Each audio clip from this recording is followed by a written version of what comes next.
Good evening students, I hope you all are fine. आज जो है हम डेटा हैंडलिंग यूजिंग पैंडास का पार्ट 1 करेंगे, जो कि हमारा चैप्टर 1 है सिलेबस के अकॉर्डिंग। एंड ये आपका जो लेटेस्ट सिलेबस है 2022-23 उसके अकॉर्डिंग ये वीडियो आपकी बनेगी, ठीक है। So let's start. अब हम बोल रहे हैं डेटा हैंडलिंग यूजिंग पैंडास। तो आपको इतना तो पता होगा कि पैंडास के अंदर, पैंडास आपका क्या है, बेसिकली एक लाइब्रेरी है आपकी पाइथन की, ठीक है। और इस पैंडास लाइब्रेरी के अंदर जो आपके सिलेबस में स्ट्रक्चर्स हैं वो हमारे पास 2 हैं। One is your series and second is your data frame, ठीक है। तो हम आज जो बात करेंगे, हमारा जो टॉपिक रहेगा वो सीरीज़ के रिगार्डिंग ही रहेगा कि कैसे हम उसको क्रिएट करते हैं, कौन से उसके एट्रीब्यूट्स हो सकते हैं और कौन से ऑपरेशन हम उस पर अप्लाई कर सकते हैं। तो आज वाले टॉपिक में हम सीरीज़ के ऊपर जितने भी पॉसिबल हमारा कवरेज हो सकता है वो करेंगे। So let's start. सबसे पहले हम ये देखते हैं कि सीरीज़ को क्रिएट कैसे करते हैं, लेकिन उससे पहले हम देखते हैं कि सीरीज़ होता क्या है। तो सीरीज़ डियर आपका एक 1 डायमेंशनल डेटा स्ट्रक्चर है। 1 डायमेंशनल कैसा, ऐसा, ठीक है, जिसके अंदर सिर्फ एक डायमेंशन होगी डेटा की। जैसे आपका एक्सेल में आप लगा लो कि आपने कॉलम बना रखा है, ठीक है, तो सिर्फ एक डायमेंशन होगी आपकी डेटा की और उसके कॉरस्पॉन्डिंग आपको कुछ इंडेक्सेस मिल जाएंगे, ठीक है। जैसे ये 0 1 2 3 आपकी इंडेक्सेस है कि 0 के कॉरस्पॉन्डिंग 10 डेटा है, 1 के कॉरस्पॉन्डिंग 22 के अकॉर्डिंग 30 एंड 3 के अकॉर्डिंग कॉरस्पॉन्डिंग जो आपका 40 डेटा। तो अगर आपके यहाँ पे इंडेक्सेस है और उसके कॉरस्पॉन्डिंग आपका डेटा है तो उसको आप क्या बोलोगे, सीरीज़ बोलोगे। तो पहले जो हम इस टॉपिक में करने वाले हैं, बहुत सारे वेज है जिससे हम एक सीरीज़ किसी डेटा को, किसी भी टाइप ऑफ डेटा को, क्योंकि आपको पता है पाइथन जो है बहुत सारे डेटा टाइप्स को कंसिस्ट करता है, तो किसी भी डेटा टाइप के डेटा को कैसे हम सीरीज़ में कन्वर्ट कर सकते हैं, हमारा जो पहला टॉपिक रहेगा वो वही रहेगा। तो सबसे पहले है कि अगर मुझे एक एम्प्टी सीरीज़ बनानी है, मतलब एक सीरीज़ जिसके अंदर कुछ भी नहीं है, खाली है वो, ठीक है, सीरीज़ तो है लेकिन खाली है, तो वो हम कैसे बना सकते हैं।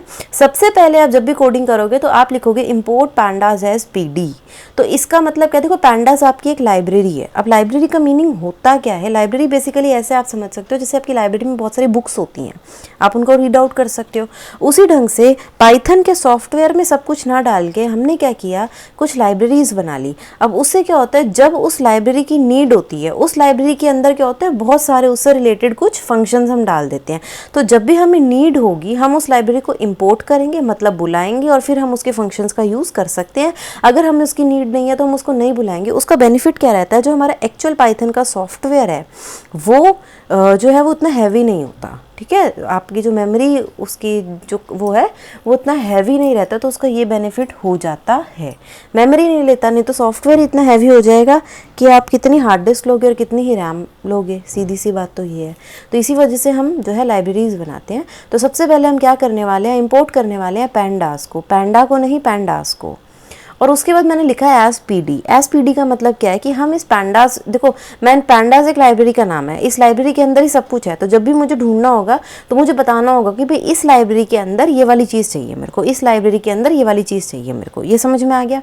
लेकिन अब ये नाम बहुत बड़ा है। अगर मान लो मैं इसको एक छोटा नेम देना चाहती हूँ, जैसे हम लोग के घर में निकनेम्स होते हैं, तो उसी ढंग से अगर मैं इसको एक निकनेम देना चाहती हूँ तो मैं एज कीवर्ड लगाऊंगी और उसके बाद वो निकनेम लिख सकती हूँ। तो यहाँ मैं ये बोल रही हूँ कि मैं इंपोर्ट कर रही हूँ पैंडास को और उसको एक निकनेम दे रही हूँ, क्या दे रही हूँ, पीडी। इसका मतलब क्या है कि अब जहाँ मुझे पैंडास डॉट उस फंक्शन का नाम लिखना था, वहाँ पे मैं पीडी डॉट से भी काम चला सकती हूँ, ठीक है। तो पहली लाइन तो इंपोर्ट की होगी कि भाई मैंने पैंडास को बुला लिया। अब पैंडास के अंदर आपका एक फंक्शन होता है जिसका नाम है सीरीज़। क्या नाम है, सीरीज़। और फंक्शन का पता कैसे चलेगा, क्योंकि उस फंक्शन के बाद आपकी ये वाले जो पैरेंथेसिस होते हैं, जो 9 और 0 के ऊपर आपके ब्रैकेट्स होते हैं, ये वाले हमारे ब्रैकेट्स होते हैं अगर किसी वर्ड के आगे, तो वो फंक्शन होता है, ठीक है। फंक्शन का मतलब है कि इसके अंदर कुछ डेटा डालो और वो कुछ काम करके आपको दे देगा, उसके ऊपर कुछ कैलकुलेशन करके दे देगा। तो क्योंकि मुझे खाली बनानी है तो मैं इसमें कोई डेटा नहीं डालूंगी, सीधी सी बात है, मुझे तो एम्प्टी बनानी थी ना। तो मैंने बोला कि भाई पैंडास का, पीडी मतलब पैंडास ही है, पैंडास डॉट सीरीज़, कि पैंडास का एक फंक्शन है जिसका नाम है सीरीज़, लेकिन मैं उसके अंदर कोई आर्ग्यूमेंट नहीं डाल रही। जो इसके अंदर हम वैल्यू डालते हैं उसको आर्ग्यूमेंट बोलते हैं। तो मैंने कुछ नहीं डाला और फिर मैंने वो सारा आंसर किसको दे दिया, ए को दे दिया, ठीक है। और फिर मैंने बोला ए को प्रिंट कर दो। अब ए कौन है, ये आपका सीरीज़ का ऑब्जेक्ट है, ठीक है, एक नाम है। कोई नाम तो होगा ना जिसमें कोई चीज़ आपकी जाएगी, तो ये वो नाम है और उसको हमने प्रिंट करा दिया। क्योंकि यहाँ पे कोई वैल्यू नहीं थी तो अब इसके पास भी कुछ नहीं है, बन तो गया ये सीरीज़ का ऑब्जेक्ट, लेकिन ये ब्लैंक है। अगला आता है creating a series object using creating a series using list. तो देखो एरे जैसे आपने पढ़ा है, डेटा स्ट्रक्चर एरे पढ़ रखा होगा। एरे आपका वन डायमेंशनल डेटा स्ट्रक्चर है, तो उसी ढंग से लिस्ट भी आपका एक वन डायमेंशनल डेटा टाइप ही है। लेकिन जो डिफरेंस है ना वो इस फैक्ट में है कि array contains elements of same type while a list में कंटेन एलिमेंट्स ऑफ सेम और डिफरेंट डेटा टाइप। मैंने आपको स्टार्टिंग में ही कहा था पाइथन की बहुत सारी डेटा टाइप्स हैं, तो एक डेटा टाइप उसकी एरे है, एक डेटा टाइप उसकी लिस्ट है। तो जो एरे है उसके अंदर जो एरे क्या करता है, बहुत सारा डेटा इकट्ठा रख सकता है, लेकिन कंडीशन ये क्या होती है कि उस बहुत सारे डेटा की जो टाइप है वो एक ही होनी चाहिए। मतलब अगर सारा डेटा तुम डाल रहे हो तो नंबर टाइप का ही होगा या टेक्स्ट टाइप का ही होगा, ये नहीं हो सकता कि एक नंबर एक टेक्स्ट हो। लेकिन जब तुम लिस्ट बना रहे हो तो लिस्ट के अंदर जो डेटा है हो सकता है पहला डेटा नंबर टाइप का है, दूसरा आपका टेक्स्ट है, तीसरा आपका फ्लोट, चौथा इंटीजर, समझ गए, मतलब किसी भी टाइप का आपका डेटा हो सकता है। अगला आता है आपका सिंटैक्स। अगर आपको किसी लिस्ट से बनाना है तो आप क्या करोगे, सबसे पहले वही लाइन है इंपोर्ट पैंडाज एज पीडी, फिर आपने लिखा पीडी डॉट सीरीज, यहाँ पे आप डेटा डालोगे और उसके बाद इंडेक्स इक्वल टू IDX। अगर आप इंडेक्स वैल्यूज़ देना चाहते हो खुद से नहीं देते हो तो जो 0 1 2 3 आती हैं ये बाय डिफ़ॉल्ट वाली आ जाती हैं, तो ये ज़रूरी नहीं है लिखना। डेटा तो ऑब्वियसली डालोगे, बताना तो होगा ना उसको कि डेटा क्या है, लेकिन कॉमा लगा के इंडेक्स इक्वल टू, अगर इंडेक्स तुम अपनी मर्जी से डालना चाहते हो तो इंडेक्स इक्वल टू उसकी भी लिस्ट बना दो, नहीं तो क्या है इसको मत लिखो और वो सारा आंसर किसी सीरीज ऑब्जेक्ट में डाल दो और फिर उसको प्रिंट कर दो। तो जैसे मैंने बोला कि लिस्ट की हेल्प से एक सीरीज़ बनाओ, तो import pandas as PD dot series में मैंने इसमें क्योंकि मेरे को लिस्ट देनी है, इसका मतलब लिस्ट से सीरीज़ बनेगी ना, तो यानी डेटा के अंदर मैं एक लिस्ट दूंगी। और लिस्ट कैसे बनती है, स्क्वायर ब्रैकेट्स के अंदर। अगर आप इन बिग ब्रैकेट्स के अंदर डेटा डाल देते हो तो वो एक लिस्ट मानी जाती है। तो मैंने क्या किया, एक लिस्ट को सीरीज़ के अंदर पास कर दिया, तो ये सीरीज़ फंक्शन क्या करेगा, इस लिस्ट को सीरीज़ टाइप का कर देगा और जब वो बन जाएगी तो आंसर किसको दे देगा, सीरीज़ 1 को दे देगा। उसके बाद जब मुझे आउटपुट चाहिए तो मैं इसको प्रिंट करा दूंगी। तो आउटपुट में क्या आया, 10 20 30 40 मेरा वर्टिकल फॉर्म में आ गया और उसके कॉरस्पॉन्डिंग इंडेक्स आएंगे ही आएंगे। सीरीज़ एक्चुअल में यही बोलती है कि मेरे पास क्या है, इंडेक्सिंग है। नहीं तो आपका नंपाई भी था, आप नंपाई का भी यूज़ कर सकते थे एरे का, लेकिन उसकी इंडेक्सिंग नहीं होती। ठीक है, अब अगर मान लो मैंने ये बोला कि आपको 2 लिस्ट से एक सीरीज़ बनानी है तो कैसे बनाओगे। तो पहले मैंने पैंडाज एज पीडी को इंपोर्ट किया, मैंने मान लो एक लिस्ट बनाई मंथ्स नाम की, जनवरी फरवरी मार्च अप्रैल मई जून। उसके बाद मैंने दूसरी सीरीज लिस्ट बनाई नंबर डेज, जैसे जनवरी में 31, फरवरी में 28, मार्च में 31, इस ढंग से मैंने कुछ नंबर ऑफ डेज ले लिए। अब मैंने सीरीज़ बनाई नंबर डेज और इंडेक्स में मैंने मंथ्स डाल दिया। जो चीज़ पहले लिखोगे वो डेटा कंसीडर होगी, तो नंबर डेज के अंदर जो भी ये वैल्यू थी ये मेरा डेटा बन गया, कॉमा करके इंडेक्स इक्वल टू, इंडेक्स के अंदर मैंने क्या लिख दिया, मंथ्स लिख दिया। तो जो भी मेरे मंथ्स की वैल्यू है वो मेरी इंडेक्स बन जाएगी और जो मेरे नंबर ऑफ डेज थे वो मेरे डेटा बन जाएंगे। आई होप आपको जो वाला एग्जाम्पल क्लियर हुआ होगा कि क्या किया। अगला है creating a series using range method. Range आपको पता है क्या करता है, रेंज का बेनिफिट क्या रहता है कि एक एक वैल्यू ना देखे। अगर कॉन्टिन्यूएशन में आपको वैल्यूज़ देनी है या आपको एक पैटर्न पता है कि हर बार मेरे को 2 के गैप में या 3 के गैप में वैल्यूज़ देनी है, तो उस टाइम पे आप क्या कर सकते हो, रेंज मेथड का यूज़ कर सकते हो। कैसे, जैसे मैंने इंपोर्ट पैंडाज एज पीडी लिखा, पीडी डॉट सीरीज़ लिखा और मैंने लिख दिया रेंज 5। मैं चाहती हूँ कि मैं सीरीज़ बनाऊँ और उसके लिए मैं डेटा जो दे रही हूँ मैं रेंज की फॉर्म में दे रही हूँ, रेंज में लिख रही हूँ 5।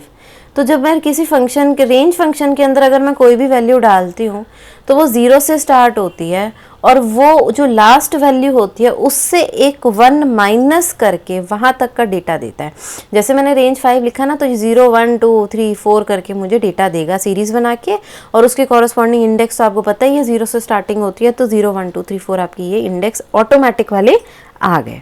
ठीक है, यहाँ पे मैंने क्या किया, मतलब डेटा देने की बजाय ना मैं रेंज मेथड की हेल्प से डेटा दे रही हूँ, रेंज फंक्शन की हेल्प से। मेथड और फंक्शन एक ही होते हैं, तो रेंज फंक्शन की हेल्प से मैंने रेंज के अंदर जब जो वैल्यू लिखी, रेंज का काम ही ये है कि वो 0 से स्टार्ट करेगा 1 2 3 4, लेकिन जो लास्ट वैल्यू होगा उससे एक कम वैल्यू वो प्रोवाइड करेगा। तो वो सारा आपका डेटा बनता गया जब ये रेंज फंक्शन हुआ, और वो सारा फिर सीरीज़ में कन्वर्ट हुआ, सीरीज़ 1 में गया, और आपने जब सीरीज़ 1 को प्रिंट किया तो ये आपके पास आया।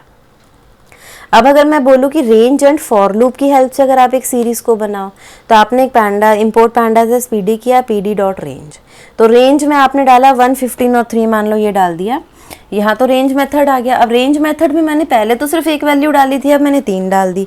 तो 3 जब मैं डाल रही हूँ तो इसका मीनिंग क्या है, पहली वाली आपकी स्टार्टिंग वैल्यू बनी, दूसरी वाली एंड वैल्यू बनी, और ये आपका गैप बना। तो जैसे सिर्फ डेटा की बात करते हैं, इंडेक्सिंग बाद में सीखेंगे। तो सबसे पहले आपका यहाँ 1 आएगा, क्योंकि देखो ये करेगा क्या, ये उसको बाद में सीरीज में कन्वर्ट कर देगा और फिर प्रिंट करेगा, यही कर रहे हैं ना। तो हम इस मेथड को खोल के देखते हैं। सबसे पहले 1 आया, उसके बाद उस 1 में 3 का गैप डालो, तो 1 + 3 क्या बना, 4। 4 15 से छोटा है तो 4, फिर उस 4 में 3 का गैप डालो, 7। 7 15 से छोटा है तो आ गया। 7 + 3 10, 10 15 से छोटा है, आ गया। 10 + 3 13, 13 15 से छोटा आ गया।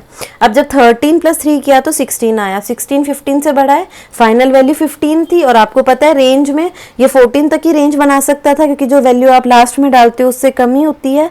तो ये आपका क्या हुआ, 13 तक ही बना। और अगर इंडेक्स की बात करी, अब तो मैंने एक्स इंडेक्स के लिए लूप लगाया। लूप मैंने ऐसे लगाया, x for x in ABCDE। ये मैंने क्या किया, ABCD एक स्ट्रिंग ली और मैंने बोला कि इस लूप, इस ABCDE के अंदर फॉर एक्स इन ABCDE, हर एक एक्स, मतलब पहले x की वैल्यू A हो, फिर B हो, फिर C हो, फिर D हो, फिर E हो। तो मैंने बोला कि जो भी x की वैल्यू निकले उसको, इस बाहर x को लिखने का मीनिंग ये था कि वो वाली वैल्यू फिर किस में चली जाए, इंडेक्स में चली जाए। तो जब यहाँ से A वैल्यू निकलती थी वो इधर आती थी, और फिर वो किस में चली जाती थी, इंडेक्स में चली जाती थी। तो A B C D E ऐसे करते करते हर कॉरस्पॉन्डिंग वैल्यू के लिए आपका इंडेक्स जो है वो लूप की हेल्प से जनरेट होता गया। ठीक है, तो हमने रेंज और फॉर लूप की हेल्प से सीरीज बना ली थी। फिर उसके बाद आता है holding floating point values for generating a series. Import holding floating point values for generating a series. Floating point देखो, आपको पता है सीरीज के अंदर आप नंबर डाल सकते हो। अब नंबर डेटा टाइप आपकी 2 टाइप की होती है, एक इंटीजर होती है, एक फ्लोट होती है। इंटीजर जो होती है डियर, वो होती है जिसमें डेसिमल वैल्यू जो है वो इंक्लूड नहीं होती। फ्लोट वैल्यू की बात करें तो उसके अंदर डेसिमल वैल्यू इंक्लूड होती हैं। तो जब मैंने pandas PD को इंपोर्ट किया, मैंने अब इसके अंदर एक लिस्ट बनाई, उसके अंदर वैल्यूज डाली 2 4 6 एंड 7.5। 2 इंटीजर, 4 इंटीजर, 6 इंटीजर, लेकिन जो 7.5 है वो तो फ्लोट बन गई। अब क्योंकि एक वैल्यू फ्लोट है तो ऑटो कन्वर्जन होगी, और जो बाकी सारी वैल्यूज है वो हाईएस्ट जो आपकी डेटा टाइप में उसमें चेंज हो जाएगी। अब क्योंकि हाईएस्ट जो आपकी डेटा टाइप है वो फ्लोट है, सबसे बड़े वाली तो फ्लोट ही है ना, डेसिमल वाली है, तो ऑटोमेटिकली जो बाकी का डेटा है वो भी आपका क्या होगा, कन्वर्ट हो जाएगा ऑटोमेटिकली। तो 2.0, 4.0, 6.0, 7.5, और उसके कॉरस्पॉन्डिंग इंडेक्सिंग आपकी ऑटोमेटिक आ जाएगी 0 1 2 3। इसके बाद आता है creating a series uses missing values, यानी नैन। नैन का मीनिंग होता है नॉट अ नंबर, यानी जब आपकी वैल्यूज है नहीं, वहाँ पे नहीं है, इसकी फुल फॉर्म याद रखना, नॉट अ नंबर। ठीक है, तो इसको मिसिंग वैल्यूज जब भी हमें करना होता है तो हम नैन का यूज़ कर लेते हैं। लेकिन नैन जो है वो नंपाई से मिला है हमें, ये बात याद रखना। ये जो आपका है एट्रीब्यूट, ये नमपाई एरे का है, इसीलिए मुझे एक और लाइब्रेरी जो आपने 11th में पढ़ी होगी नमपाई नाम की, वो मुझे क्या करनी पड़ती है, इंपोर्ट करनी पड़ती है। तो मैंने एक तो pandas की लाइब्रेरी को इंपोर्ट किया, उसका नाम PD रखा, फिर मैंने नमपाई को इंपोर्ट किया और उसका नाम NP रखा। मैंने बोला PD.series, पहली वैल्यू मैंने बोली कि मेरी 7.5 आएगी, दूसरी मैंने बोली 5.4, तीसरी मैंने बोली अभी मुझे पता नहीं है, मुझे नहीं पता, तो उसके, लेकिन मैं उसका स्पेस रखना चाहती हूँ। तो वो रखने के लिए मैं क्या कर सकती हूँ, np.nan लिख सकती हूँ। जब मैं np.nan लिखूंगी तो जब मेरा आउटपुट आएगा तो वहाँ पे nan लिखा हुआ आ जाएगा कि अभी नहीं पता इसकी वैल्यू मुझे। कई बार ऐसा होता है हमारे पास डेटा नहीं होता किसी मूवमेंट पे, तो मैं ये यूज़ कर सकती हूँ। एंड लास्ट वाली -34.5 है, तो वो है, ये सारी मैंने PD.series में डाली, ये सारा आंसर SOBJ में डाल दिया, और SOBJ को आपने प्रिंट करा दिया। नैन आपका एक फ्लोटिंग पॉइंट वैल्यू है, ये बात याद रखना कि ये फ्लोट में काम करता है, विच इंडिकेट्स मिसिंग और null value. It is an attribute of NumPy library. But जो सबसे इंपॉर्टेंट बात है, एक तो नमपाई लाइब्रेरी का है तो नमपाई को आपको इंपोर्ट करना पड़ेगा, दूसरा फ्लोटिंग पॉइंट वैल्यू का काम करता है, ये बात याद रखना, इंट का नहीं। मतलब अगर नैन लिखोगे तो बाकी सब आपके फ्लोट में हो जाएंगे कन्वर्ट, ये बात याद रखना। नेक्स्ट आपका आता है program to create a series with explicitly defined index value. जैसे मैंने लिखा इंपोर्ट pandas as PD, इसके अंदर मैंने एक सीरीज का ऑब्जेक्ट बनाया 1 2 3 4 5 6, और मैंने इसको प्रिंट कराया। जब मैंने प्रिंट कराया तो ये मेरी वैल्यू हो गई 1 2 3 4 5 6 और डिफॉल्ट इंडेक्स आ गए आपके 0 1 2 3 4 5। क्वेश्चन मेरा क्या कह रहा है कि एक सीरीज बनाए जिसमें एक्सप्लिसिट इंडेक्स हो। एक्सप्लिसिट का मतलब खुद बनाएंगे इंडेक्स। तो आगे के टॉपिक में हम वही करने वाले हैं कि हम अपनी मर्जी से इंडेक्सिंग कैसे कर सकते हैं। तो अगर अब दो चीज़ें हैं, पहला है to change index in place. तो सबसे पहले मैंने क्या किया, import pandas as P D, series डाला 1 2 3 4 5 6, सीरीज बना ली। अब मैं क्या कर रही हूँ, एक तो मैंने आपको बताया था यहाँ पे कॉमा लिख के इंडेक्स इक्वल टू लिख के एक लिस्ट बना लो और उसके अंदर इंडेक्स डाल दो, एक तो वो तरीका है। दूसरा तरीका क्या है, डॉट इंडेक्स नाम का एट्रीब्यूट होता है, ठीक है। डॉट इंडेक्स नेम का एक एट्रीब्यूट है, इसकी हेल्प से भी आप क्या कर सकते हो, चेंज कर सकते हो इंडेक्सिंग। तो मैंने क्या किया कि जो मेरी ऑलरेडी सीरीज बन चुकी है, डेटा तो जा चुका है ना इसमें और डिफॉल्ट इंडेक्सिंग हो चुकी है 0 1 2 3 4 5 6, जो बनी बनाई मेरी सीरीज है उसके साथ मैंने लिखा डॉट इंडेक्स इक्वल टू कि उस सीरीज का इंडेक्स क्या हो। और अब मैंने एक लिस्ट बनाई और उसके अंदर इंडेक्स की वैल्यू दे दी 1st 2nd 3rd 4th 5th 6th। और अब जब मैं इसको प्रिंट कराऊंगी तो वो जो डिफॉल्ट इंडेक्सिंग हुई थी पहले वो हट जाएगी, उसकी जगह ये वाले इंडेक्स आ जाएंगे और डेटा तो वही रहेगा 1 2 3 4 5 6, ठीक है।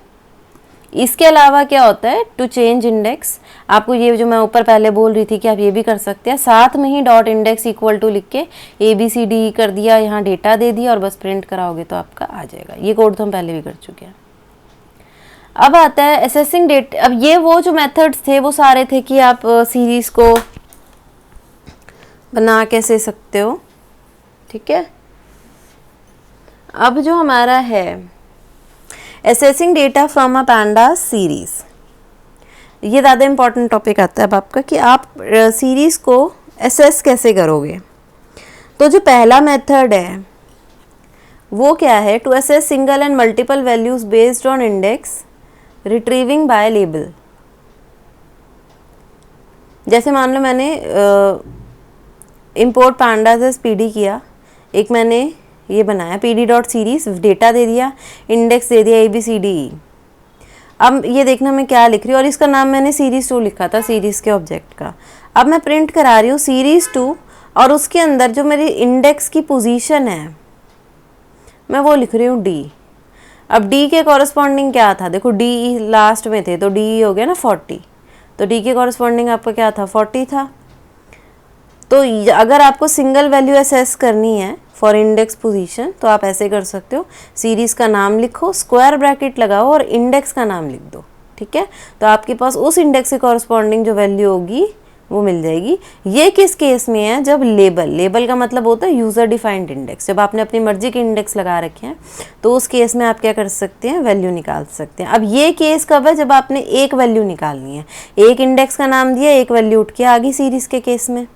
अब मान लो तुम्हें मल्टीपल असेस करना है वैल्यूज़ का, तो मल्टीपल असेस के लिए तुम क्या कर सकते हो, पहले कितने ब्रैकेट लग रहे थे, सबसे बड़ा इंपॉर्टेंट चीज़ है जो याद रखनी है 1। अब कितने ब्रैकेट लग रहे हैं 2। आपने सीरीज़ का नाम लिखा, एक बिग ब्रैकेट बनाया क्योंकि आप बता रहे हो कि मुझे उसमें ढूंढना है।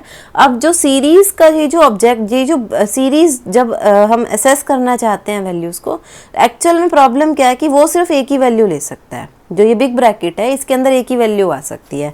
तो अगर मैं ये वाले ब्रैकेट हटा के ACE लिख दूँ तो आपके पास एक एरर आ जाएगा कि भाई तुम तो 3 वैल्यू डाल रहे हो, जबकि सीरीज़ का जो ये है ये तो एक ही वैल्यू उठा सकता है। तो हम क्या करते हैं, एक बिग ब्रैकेट लगाने के बाद एक और ब्रैकेट लगाते हैं जिसके अंदर, जिसको हम लिस्ट बना देते हैं। मतलब अब मैं इसको 3 वैल्यूज़ की तरह ना करके एक वैल्यू की तरह ही पास कर रही हूँ, लिस्ट की फॉर्म में पास कर रही हूँ ना, तो वो इस ACE को एक ही वैल्यू मान के चल रहा है, इस वजह से आपका एरर नहीं आता। तो इसी वजह से मेरे को डबल ब्रैकेट लगाने पड़ते हैं जब मुझे मल्टीपल असेस करना होता है। तो ए के कॉरस्पॉन्डिंग, सी के कॉरस्पॉन्डिंग और ई के कॉरस्पॉन्डिंग जो वैल्यू थी आ गई। ए के कॉरस्पॉन्डिंग 10 थी, सी के जो थी वो 30 थी और ई के 50 थी, ठीक है। तो जब भी मल्टीपल असेस करना होगा सीरीज में तो आपके डबल ब्रैकेट लगेंगे। डबल क्यों लगेंगे कि एक में तो आप उसको लिस्ट फॉर्म में दोगे और एक ब्रैकेट तो उसका वैसे ही लग रहा है कि इसके अंदर मुझे डेटा चाहिए, ठीक है। ये है आपका तब जब आप सिंपल इंडेक्सिंग दे रहे हो, एक एक इंडेक्स दे रहे हो।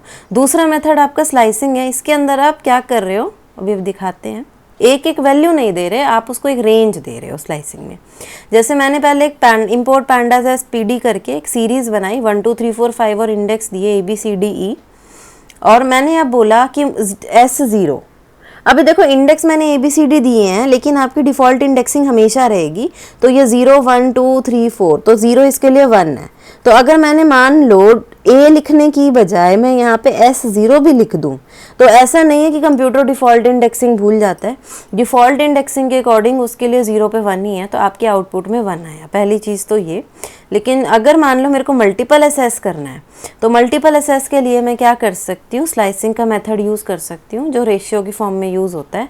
मैं लिखूँगी ऑब्जेक्ट का नाम, ब्रैकेट स्टार्ट किया, अब यहाँ मैंने कुछ नहीं लिखा, रेशियो 3 लिख दिया।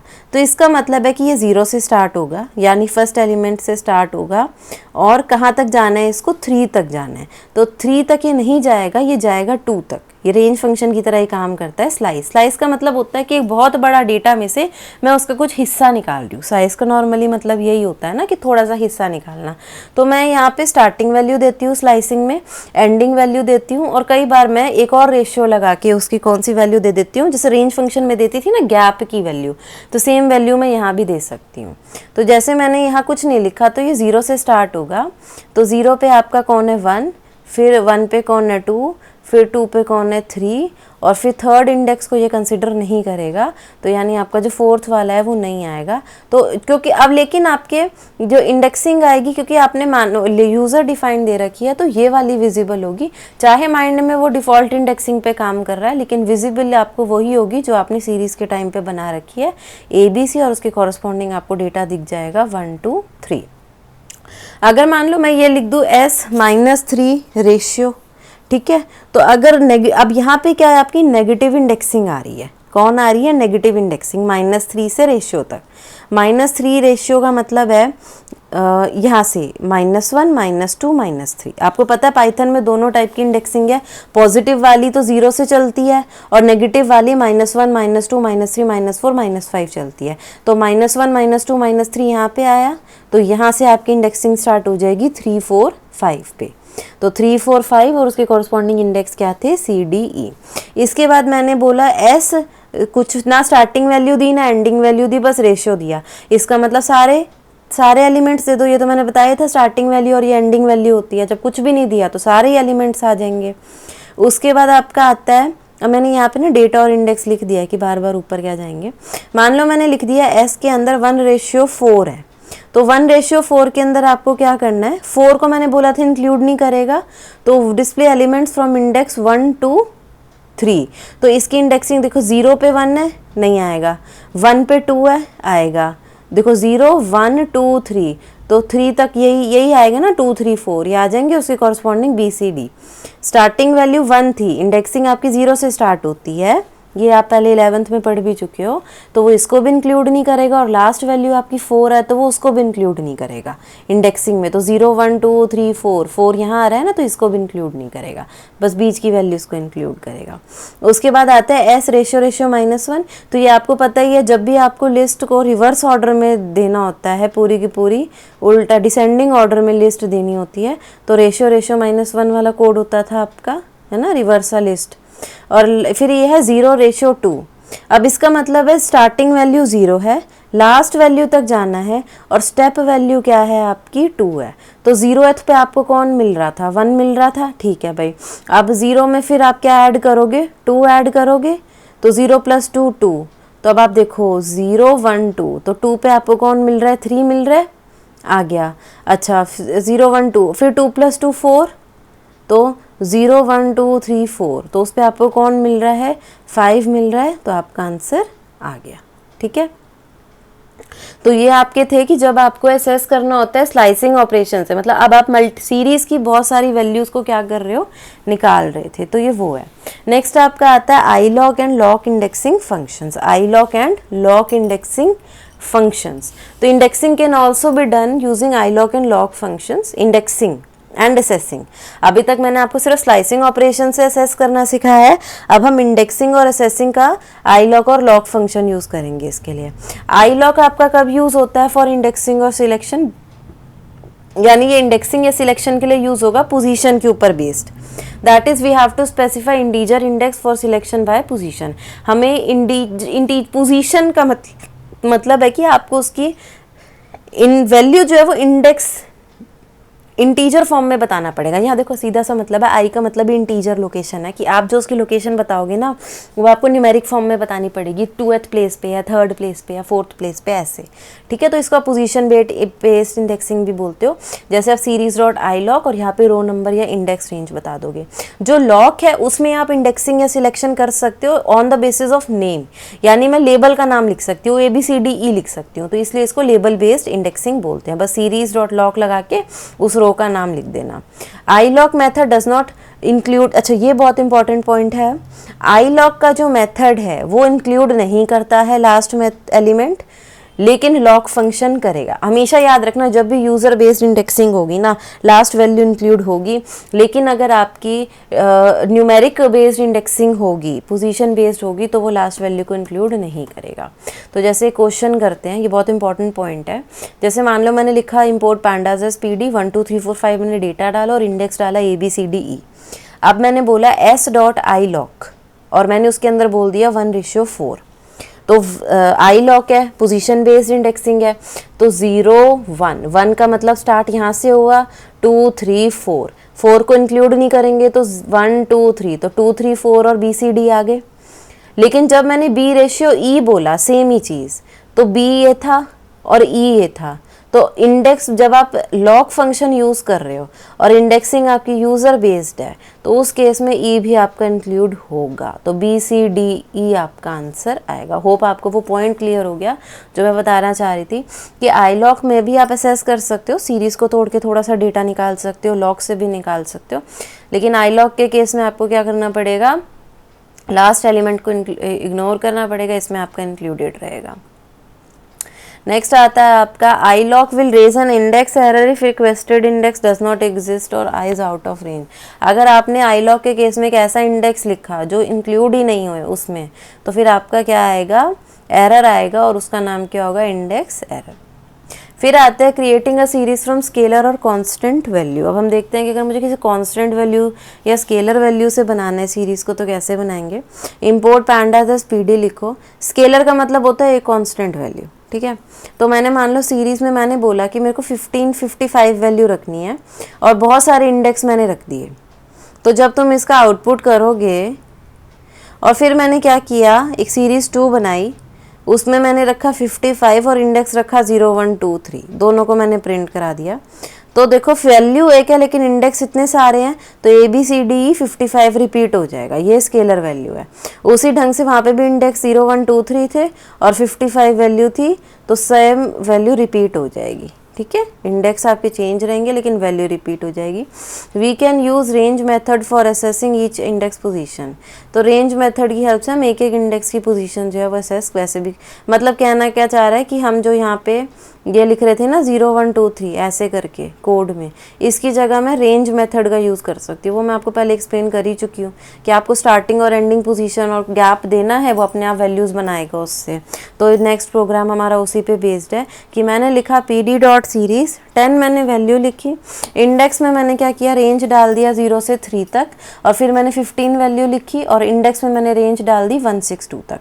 तो अगर इसकी वैल्यू बात करेंगे, स्टार्टिंग वैल्यू है, एंडिंग वैल्यू है, एंडिंग वैल्यू इंक्लूड नहीं होगी, तो यानी पहले 0 होगा इंडेक्स, फिर 1 होगा, फिर 2 होगा, क्योंकि बाय डिफ़ॉल्ट गैप 1 का होता है। लेकिन जैसे ही 3 बनेगा, क्योंकि लास्ट वैल्यू 3 है तो वो नहीं आएगी, तो 0 1 2 उतनी बार आपका 10 रिपीट हो गया। जब हम सेकंड कोड पे आए तो रेंज बोलती है 162, स्टार्टिंग वैल्यू 1 हुई, उसके बाद नेक्स्ट वैल्यू 1 + 2, क्योंकि ये गैप है तो 1 + 2 3 आया, 3 आ गया, फिर 3 + 2 5 5 आ गया, अब 5 + 2 7 7 बड़ा है 6 से, इंक्लूड नहीं होगा तो यहाँ कुछ नहीं आएगा। 15 उतनी बार आपका रिपीट हो जाएगा, ठीक है। उसके बाद वो बोलता है अगर आपको एक सीरीज बनानी है using both as index and constant value, तो आप क्या कर सकते हो, जैसे आपने मतलब वहाँ पे हम नंबर ले रहे थे ना, अब आपको क्या करना है, एक इसको वो आप टेक्स्ट फॉर्म में ले रहे हैं, तो वेलकम टू TCS ये आपकी क्या हो गई, टेक्स्ट हो गया। इंडेक्स में आपने सोनिया, विनेश और राहुल डाल दिए, मतलब न्यूमेरिक की जगह आपने टेक्स्ट डेटा टाइप डाल दी, तो ये भी आप कर सकते हो। उसके बाद है to create series from dictionary. अगला तरीका जो होता है आपका सीरीज क्रिएट करने का वो होता है आप डिक्शनरी से बना सकते हो। डिक्शनरी में क्या होता है, की वैल्यू पेयर होता है, एक म्यूटेबल डेटा टाइप है जिसको आप चेंज कर सकते हैं किसी भी टाइम पे। कि डिक्शनरी के लिए हमेशा जो आपके जैसे लिस्ट के लिए स्क्वायर ब्रैकेट यूज होते हैं, यानी किसी भी सीक्वेंस के लिए आपका स्क्वायर ब्रैकेट यूज होता है पाइथन में, डिक्शनरी जो है वो की वैल्यू पेयर देती है तो उसके लिए आपकी कर्वी ब्रैकेट्स यूज होते हैं। पहली बात ये आपकी की है, रेशियो उसकी वैल्यू, ये एक की वैल्यू पेयर है डिक्शनरी का, फिर कॉमा करके दूसरा की वैल्यू, तीसरा की वैल्यू, चौथा की वैल्यू पेयर बनाया मैंने, ठीक है, की रेशियो वैल्यू कॉमा की रेशियो वैल्यू इस ढंग से। तो अगर मैं इसकी सीरीज बना दूं तो जो आपकी की है सीरीज के केस में वो आपकी इंडेक्सिंग बनती है और जो वैल्यू है वो आपका डेटा बन जाता है, ठीक है। इसके अलावा जैसे आप ये भी देख सकते थे, जैसे इसमें क्या है फ़र्क, इसमें आपने सीधा ही डिक्शनरी को सीरीज फंक्शन में डाल दिया, ये ब्रैकेट है ना, डिक्शनरी को फिर सीरीज के अंदर डाल दिया और ये कोड छोटा लिख दिया एक ऑब्जेक्ट में। इसमें थोड़ा अलग सा है, पहले एक डिक्शनरी बनाई, उस डिक्शनरी को इसके अंदर पास किया, एक वेरिएबल बना लिया D1 जिसके अंदर डिक्शनरी है, फिर सीरीज के अंदर ये पूरी सीरीज डिक्शनरी ना डाल के उसका वेरिएबल पास कर दिया। तो बात एक ही है, keys of dictionary become indexes in the series, ये बात जो मैंने आपको बोल दी है। फिर आता है naming series and index column. ये अब आपके कुछ एट्रीब्यूट आ रहे हैं, मान लो आपको किसी सीरीज़ को नेम देना है, इंडेक्स के कॉलम को नेम देना है, तो आप कैसे दे सकते हो। जैसे आपने इंपोर्ट पैंडाज एस पीडी किया, सीरीज़ आपने एक डिक्शनरी से बना ली, अब आप इस सीरीज़ को नेम देना चाहते हो। देखो जो ये है ये सीरीज़ का नेम नहीं होता, ये सीरीज़ का वेरिएबल होता है, ठीक है, ये सीरीज़ का ऑब्जेक्ट होता है, सीरीज़ का नेम नहीं होता। सीरीज़ को अगर आपने नेम देना है तो आप एक एट्रीब्यूट यूज़ करेंगे डॉट नेम। तो सीरीज़ का जो ऑब्जेक्ट बनाया है डॉट नेम, आपने लिखा मान लो डेज, तो उसको अब इस सीरीज़ को एक नेम मिला है जिसका नाम डेज है, और मान ली इसके इंडेक्स को नाम देना है मंथ, तो उसका जो एट्रीब्यूट है वो है इंडेक्स डॉट नेम। तो आप लिखोगे series dot index dot name, कि सीरीज़ का नाम तो डेज है लेकिन उसके इंडेक्स का नेम क्या है, मंथ है। तो अगर आप इसको प्रिंट कराओ तो आपका आउटपुट कुछ इस फॉर्म में आएगा, जो सीरीज़ का नेम है वो नीचे आता है, और क्योंकि मैंने बोला था मंथ इंडेक्स का नाम है तो ये आपकी इंडेक्स है, तो जो इंडेक्स का नेम है वो यहाँ पे आपके पास ऊपर आ जाता है, ठीक है, क्योंकि ये इंडेक्स है ना तो ये इंडेक्स का नाम आ गया। उसके बाद आता है creating a series using mathematical expression. अगर मैथमेटिकल एक्सप्रेशन से आपको कोई सीरीज बनानी है तो आप क्या करेंगे, सबसे पहले आपने इंपोर्ट किया पांडास को, नमपाई को इंपोर्ट किया, उसके बाद आपको ए रेंज फंक्शन पता है नमपाई का, ये भी किसकी तरह वर्क करता है, रेंज फंक्शन की तरह वर्क करता है, बस ये क्या है, ये नमपाई का फंक्शन है। तो मैंने लिख दिया np डॉट ए रेंज 10,15 और मैंने वो S1 में डाल दिया। उसके बाद मैंने बोला कि प्रिंट कर दिया। तो अब क्योंकि ए रेंज फंक्शन था नमपाई का, तो नमपाई आपको पता है इंडेक्सिंग नहीं देती, तो 10, 11, 12, 13, 14 आपके पास एरे फॉर्म में आंसर आ गया जब मैंने इसको ए रेंज फंक्शन से S1 में डाला, क्योंकि ये फिर नमपाई बना, आपका एरे बनाइए, तो ये एरे फॉर्म में आउटपुट आया। उसके बाद मैंने बोला कि ये जो मेरा S1 है ये मेरा इंडेक्स बन जाए। उसके बाद मैंने बोला कि यही जो S1 है इसको 4 से मल्टीप्लाई कर दो और वो मेरा डेटा बन जाए, जिसमें इंडेक्स इक्वल टू करके इंडेक्स बना लेते हो तो वैसे डेटा इक्वल टू करके डेटा बन जाता है मेरा। तो ये मैं चाहती हूँ डेटा, तो और ये जो चीज़ें हैं मैंने pd डॉट सीरीज़ में डाल दी, तो इसका मतलब मेरा आंसर सीरीज़ फॉर्म में आना चाहिए, और वो सब मैंने SOBJ नाम की एक वेरिएबल में डाल दिया। तो इंडेक्स में तो S1 है, तो S1 में क्या था 10, 11, 12, 13, 14, क्योंकि मैंने इसको सीरीज फंक्शन के अंदर डाला है तो अब ये आपका वर्टिकल फॉर्म में आ गया। और डेटा में मैंने क्या बोला था, S1 को 4 से मल्टीप्लाई करते जाओ, तो पहला 10 4 the 40, 11 4 the 44, 12 4 the 48, 13 4 the 52 and 14 4 the 56, इस ढंग से आपका आ गया। Series can be created by extending a list by replicating and repeating itself based on by scalar value multiplied to it। चलो अब ये आपको सिखाते हैं कि सीरीज आपकी बन सकती है लिस्ट से भी जब वो रेप्लिकेट करती है खुद को। अब देखते हैं इसका मीनिंग क्या है। जैसे मैंने लिखा इंपोर्ट पैंडास एस पीडी, मैंने एक लिस्ट बनाई 10, 20, 30, 40, 50। अगर मैं देखो अभी मैं आपको क्या बोल रही हूँ कि जब मैंने नमपाई को मल्टीप्लाई करा, ये पॉइंट ऐसे समझ लो, जब मैंने एरे को मल्टीप्लाई करा तो मल्टीप्लिकेशन हुई, लेकिन लिस्ट में मल्टीप्लिकेशन नहीं होगी, रेप्लिकेशन होगी। जैसे मान लो मैंने एक लिस्ट बनाई, अब मैंने बोला कि यही जो लिस्ट है इसको 2 से मल्टीप्लाई कर दो और सीरीज फॉर्म में दो, तो लिस्ट 2 से मल्टीप्लाई नहीं हो रही, वो रेप्लिकेट हो रही है। रेप्लिकेट का मतलब है 10, 20, 30, 40, 50, दोबारा से 10, 20, 30, 40, 50, और ये इंडेक्सिंग जो आपकी कॉरस्पॉन्डिंग बन गई। तो याद रखना लिस्ट, अगर आप लिस्ट पे कोई मैथमेटिकल एक्सप्रेशन बना के सीरीज फॉर्म में कन्वर्ट करते हो तो वो रेप्लिकेट करेगा, एरे की फॉर्म में वो क्या करेगा, मल्टीप्लाई कर देगा। तो creating a series using नमपाई array. अब अगर एरे से एक सीरीज बनानी है तो पहले आप एक एरे बनाइए np डॉट एरे फंक्शन से 10 20 30 40 40 डेटा डाला एरे 1 नाम में और उस एरे 1 को सीरीज में कन्वर्ट किया। तो 10 20 30 40 आपका इस फॉर्म में वर्टिकल फॉर्म में आ गया और उसकी इंडेक्सिंग आ गई। एरे होता तो हॉरिजॉन्टल फॉर्म में आता और इंडेक्सिंग नहीं होती। ठीक है, उसके बाद आता है to generate a series using one dimensional array with explicit index. Explicit index मतलब अपनी मर्जी का इंडेक्स देना है एरे में। तो बहुत सिंपल है, अब तो मुझे लगता है आ ही गया होगा। पैंडास बना लिए, नमपाई है तो np बना लिया। np डॉट एरे में 10 20 30 40 मैंने वैल्यू डाली एरे 1 में। उसके बाद pd डॉट सीरीज में एरे 1 ये डेटा बन गया, कॉमा इंडेक्स में मैंने abcd डाल दिया। बस मतलब बेसिकली हम कर क्या रहे हैं कि जो एरे है ना मेरा, उसको मैं डेटा की फॉर्म में डाल रही हूँ सीरीज में और इंडेक्स में अपनी मर्जी के दे रही हूँ। बस बात खत्म, इतना सा कोड है। When index labels are passed with array, the length of the index in the array must be of same size, else it will result in value error. अब ये बड़ा इंपॉर्टेंट पॉइंट है। ये क्या बोलता है कि जितना डेटा का वैल्यू है, जितना नंबर ऑफ आइटम्स है डेटा की और जितने आपकी इंडेक्स की आइटम्स है वो दोनों सेम हो। मान लो यहाँ पर ई होता और यहाँ इंडेक्स नहीं, वैल्यू नहीं होती, तो फिर आपको वैल्यू एरर मिल गया होता। वो ये बोल रहा है। एरर का नाम याद रखना, पेपर में पूछा जाता है। उसके बाद आपका आता है सीरीज ऑब्जेक्ट एट्रीब्यूट्स। तो पहला ये सीरीज के एट्रीब्यूट्स कुछ हम पढ़ चुके हैं और कुछ अभी पढ़ेंगे। पहला है जैसे सीरीज डॉट इंडेक्स, तो ये तो मैंने बताया था इंडेक्स, सीरीज डॉट इंडेक्स से इंडेक्स मिल जाएगा आपको। सीरीज डॉट वैल्यूज से वैल्यू मिल जाएगी। सीरीज डॉट साइज से नंबर ऑफ एलिमेंट्स जो है किसी सीरीज ऑब्जेक्ट में वो मिल जाएंगे।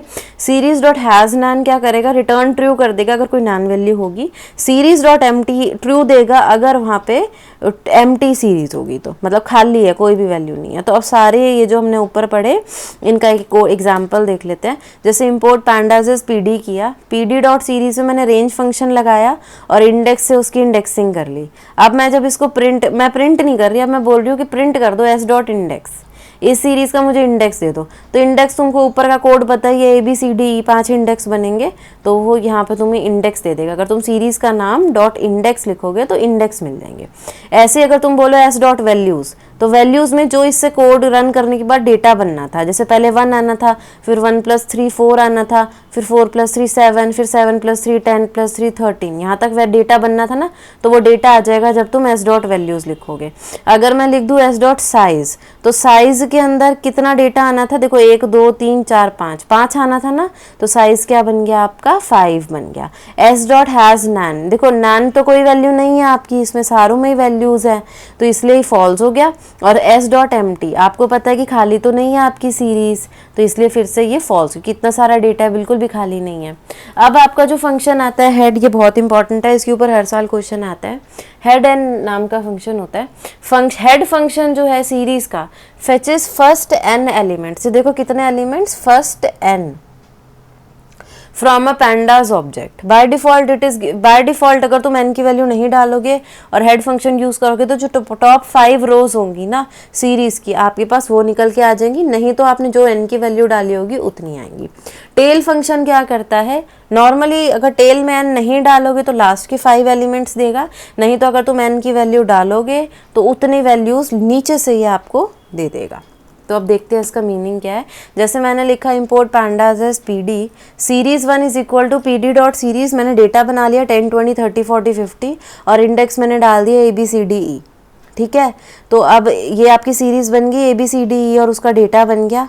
अब मान लो इस सीरीज में मैं आपको बोलती हूँ सीरीज डॉट हेड 2, हेड में मैंने 2 लिखा, तो जो पहली 2 रोज होंगी ये आपके पास उठ के आ जाएंगी AB 10 20। अगर मैं हेड के अंदर कुछ ना डालूं तो फिर क्या होगा, मेरे पास 1 2 3 4 5, जो पहली 5 रो है, इसमें है ही पूरी 5, तो 5 की 5 उठ के आ गई, नहीं तो पहली 5 उठ के आती। अगर मैं लिखूँ टेल 2, टेल फंक्शन लगाया है, तो नीचे से 2, नीचे से 2 मतलब ये पहली और ये दूसरी, लेकिन ये ऑर्डर में ऐसे आएंगी कि पहले D वाला आएगा फिर E वाला आएगा। तो नीचे से 2 D और E है, तो आपको D और E के कॉरस्पॉन्डिंग। अगर मैं टेल के अंदर कुछ ना डालूं तो मेरे को जो नीचे से 5 वैल्यूज़ हैं वो आ जाएंगी। तो नीचे से 5 ऐसे बनी 1 2 3 4 5, अगेन वो टोटल में 5 ही थी, तो ए से लेकर ये आपके पास सारा डेटा आ जाएगा। ये तो था पॉजिटिव वैल्यूज़ के लिए, और अगर नो वैल्यू डालो, अगर मैं नेगेटिव वैल्यू डालती हूँ तो फिर इसमें क्या होगा आपका, जैसे मान लो मैंने बोल दिया हेड -2, तो इसका मतलब ये जो आपने वैल्यूज़ -2 में लिखी है उतनी वैल्यूज़ को छोड़ देगा नीचे से, तो ये नीचे से 2 वैल्यूज़ छोड़ देगा और बाकी सब दे देगा। तो नीचे से 2 वैल्यूज़ छोड़ने पर 3 बची ना इसके पास ABC, तो इसने आपको वो दे दी। और जब तुमने लिखा टेल के अंदर -2, तो ये क्या करेगा, ऊपर से 2 वैल्यूज़ छोड़ देगा और बाकी जितनी भी वैल्यूज़ होंगी सारी दे देगा। तो अगर इसमें देखें तो ऊपर से 2 वैल्यूज़ ये थी, छोड़ दी, बची कितनी CDE, बाकी आपके पास आंसर में क्या आ गया CDE। तो नेगेटिव केसेस में हेड और टेल फंक्शन ऐसे काम करते हैं। हेड लास्ट की जो नंबर यहाँ दिया होगा उतनी वैल्यूज़ छोड़ देगा, और टेल स्टार्टिंग की उतनी वैल्यूज़ छोड़ देगा अगर आप नेगेटिव आर्ग्यूमेंट इनमें डालते हो। ठीक है, इसके बाद आता है आपका mathematical operation on series. Series में मैथमेटिकल ऑपरेशन का मीनिंग क्या है कि जैसे आप लगा लो, पहली सीरीज आपकी हो गई S1, इसमें आपने 1 2 3 4 इंडेक्सिंग ली और कुछ डेटा लिया। दूसरी सीरीज ली, उसकी भी आपने S1 2 3 4 लिया और डेटा लिया।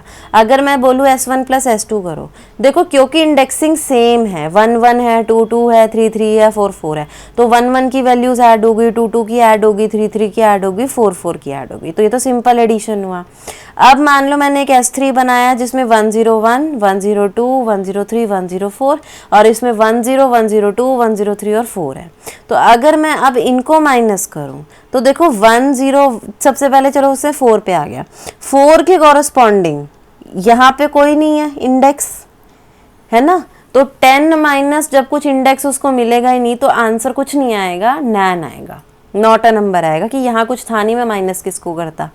फिर यहाँ पे 10 था, 10 के कॉरस्पॉन्डिंग भी, अब इसको यहाँ पे यहाँ पे कोई वैल्यू ही नहीं थी, माइनस किसको करता, एक साइड तो है एक साइड इंडेक्स नहीं है, तो कैलकुलेशन नहीं हो सकती, दोनों साइड पे सेम इंडेक्स होना कंपलसरी है, जो मैं कहना चाह रही हूँ। फिर है 101 यहाँ तो है पर यहाँ नहीं है, तो अगेन नैन आया। फिर आई 102 की बारी, 102 में यहाँ 22 और यहाँ 10 है, तो 22 - 10 क्या हुआ, 12, यहाँ आ गया। 103 में 23 और यहाँ पे 10 है, तो 13 आ गया। फिर 104 की बात करें तो यहाँ 104 है पर यहाँ 104 का कोई इंडेक्स नहीं है, तो कोई कैलकुलेशन नहीं होगी। तो इस ढंग से आप क्या है सीरीज में कैलकुलेशन कर सकते हो। उसके बाद आपका आता है vector operation on series. Vector operation करना है तो any operation to be performed on a series gets performed on every single element of it. Vector operation का मतलब है कि तुम जो भी ऑपरेशन परफॉर्म करते हो सीरीज के ऊपर वो उसके हर एक एलिमेंट के ऊपर होता है। जैसे मैंने अगर बोला एक सीरीज है S, 0 1 2 3 उसका इंडेक्स है और ये है, अगर मैं लिख दूँ S+2 सीरीज +2 तो हर एक एलिमेंट में +2 होगा, ये 13 बन जाएगा, ये 14 बन जाएगा, ये 15 और ये 16। अगर क्या मैंने लिख दिया S > 13, यानी अब मैं एक रिलेशनल ऑपरेटर कर रही हूँ कि क्या S बड़ा है 13 से, तो S ये 13 से बड़ा है तो नहीं है तो फॉल्स आया, क्या ये 13 से बड़ा है, नहीं है तो फॉल्स, क्या ये 13 से बड़ा है, नहीं, ये इक्वल है पर बड़ा नहीं है इसलिए फॉल्स, क्या 14 13 से बड़ा है, यस, तो आंसर आया ट्रू। उसी ढंग से अगर एक्सपोनेंशियल ऑपरेटर लगाऊं S मल्टीप्लाई 2, मतलब इसका मतलब S⁻²2 है, तो 11 का स्क्वायर 121, 12 का 144, 13 का 169 एंड 14 का 196। बेसिकली इसका मीनिंग क्या है कि हर एलिमेंट पे वर्क करता है, ठीक है, तो वो होता है वेक्टर ऑपरेशन। फिर आपका आता है रिट्रीविंग वैल्यूज यूजिंग कंडीशन। अगर कंडीशन की हेल्प से मैं कुछ कंडीशन लगा के वैल्यूज रिट्रीव करना चाहती हूँ, सिर्फ ये नहीं कि यहाँ से यहाँ तक का डेटा उठाओ, मैं चाहती हूँ कि अगर ऐसा हो तो मेरे पास वो चीज़ आए, तो उस केस में हम क्या कर सकते हैं। सबसे पहले मान लो मैंने इम्पोर्ट पैंडाज एज PD की और सीरीज के अंदर ही 4 वैल्यूज मैंने डाल ली, ठीक है। अब मैंने बोला कि प्रिंट कर दो S <2। अब ये तो सिंपल वेक्टराइज्ड ऑपरेशन है, आपको पता है, तो वो क्या करेगा, जिसकी भी वैल्यू वो भी ऐसे नहीं चेक करेगा, वो क्या करेगा हर एक एलिमेंट पे चेक कर देगा, क्या ये 2 से कम है, यस, ट्रू आया। फिर क्या अगले वाला 2 से कम है, ट्रू आ गया, अगले वाला भी 2 से कम है, ट्रू, नेक्स्ट वाला 2 और 2 बराबर है इसलिए फॉल्स हो गया। तो उसने हमको क्या दे दिया, एक वेक्टराइज्ड। पर ये तो गलत है ना, मेरे को ये नहीं चाहिए था लास्ट वाला, तो उस केस में हमें क्या करना पड़ता है। और नेक्स्ट बात, मेरे को वैल्यूज चाहिए थी, मेरे को ट्रू फॉल्स नहीं चाहिए थे, समझ रहे हो बात। तो ये जो मेरा वेक्टराइज्ड ऑपरेशन है, ये मेरे को कंडीशनल ऑपरेशन नहीं देना। अगर मुझे कंडीशन करनी है, फिल्टर करके आंसर चाहिए, तो मुझे उस वेक्टराइज्ड ऑपरेशन को फिल्टर ऑपरेशन में कन्वर्ट करना पड़ता है। और उसके लिए मैं क्या करती हूँ, जो मेरी कंडीशन होती है ना, उसके बाहर उस सीरीज ऑब्जेक्ट का नेम दोबारा से लिखना होता है। बस इतना करना होता है कि कंडीशन तो आपको पता है कि जिसकी भी s की वैल्यू 2 से कम है तो मेरे को दे दो। तो आप क्या करोगे, बस इसके बाहर आपने एक बार और s लिख देना है। तो अब ये क्या करेगा, आपको पता है ना 0 1 2 के केस में 2 से कम था, तो अब वो ट्रू फॉल्स देने की बजाय आपको उनकी वैल्यूज दे देगा जो कि आपको चाहिए थी। ठीक है, इसके बाद ऐसे ही अगर मैं आपको बोलूँ s greater than equal to 2, उस केस में आपका क्या होगा,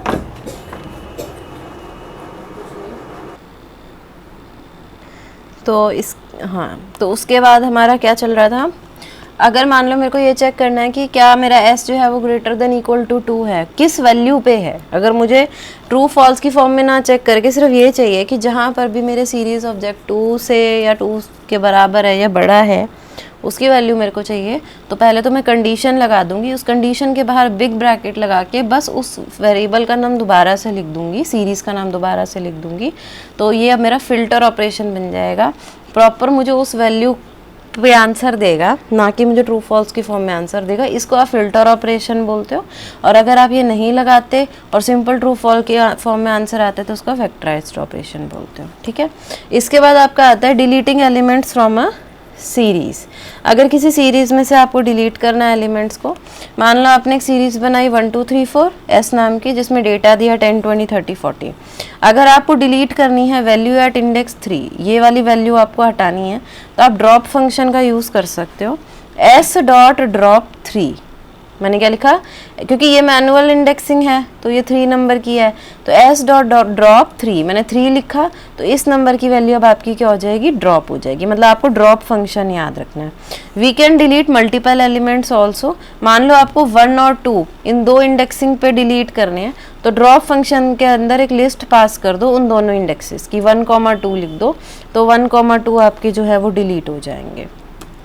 उसके बाद आता है आपका deleting NaN and duplicate values from series. ठीक है, तो जैसे मैंने एक इम्पोर्ट पैंडाज पीडी बनाया, नमपाई बना लिया, फिर मैंने एक सीरीज़ बना ली, उसमें मैंने ये वैल्यूज़ डाल दी जिसके अंदर मैंने एक नैन वैल्यू भी डाल रखी है। ठीक है, तो अगर मैं इसका आउटपुट देखूं तो 0 1 2 3 4 है और ये मेरा। अब मान लो मुझे नैन वैल्यू हटानी है, तो मेरा फंक्शन का नेम क्या चेंज हो जाएगा, ड्रॉप से ड्रॉप एन।